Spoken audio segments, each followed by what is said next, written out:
আসসালামু আলাইকুম। কেমন আছেন সবাই? আশা করি সবাই ভালো আছেন। তো আজকে আমি রান্না করব আলু দিয়ে মুরগির মাংস। আমাদের বাসায় মুরগির মাংস বা যেকোনো মাংসের সাথে আলুটা আমার জামাই খুব পছন্দ করে। তো আমি কড়াইতে তেল দিয়ে তেলটা গরম হলে এর ভিতরে আমি পেঁয়াজ কুচিটা দিয়ে দেব। তো এখন এটা একটু ভেজে এর ভিতরে দিয়ে দেব রসুন বাটা, আদা বাটা, একটু জিরার গুঁড়া। তো এটাকে একটু ভেজে নেব। তো ভাজা হয়ে গেলে এখন আমি এলাচ দারচিনি দিয়ে দিয়েছি। এখন একটু পানি দিয়ে দেব কষিয়ে নেওয়ার জন্য। তো এখন এর ভিতরে আমি একটু হলুদের গুঁড়া, একটু মরিচের গুঁড়া আর একটু লবণ দিয়ে এখন মশলাটাকে খুব সুন্দর করে কষিয়ে নিব।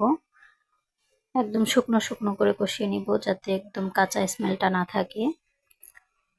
তো আমার কষানো হয়ে গেলে এখন আমি ধুয়ে রাখা মাংসটা আর আলুটা একসাথেই দিয়ে দেবো, যেহেতু এটা ব্রয়লার মুরগি, সিদ্ধ হয়ে যাবে তাড়াতাড়ি।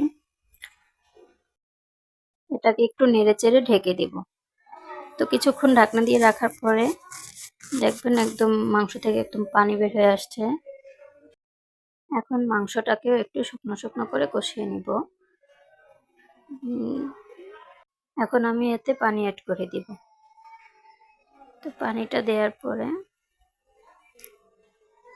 একদম নেড়ে চেড়ে ঢাকনা দিয়ে ঢেকে রাখবো মাংসটা সিদ্ধ হওয়ার জন্য।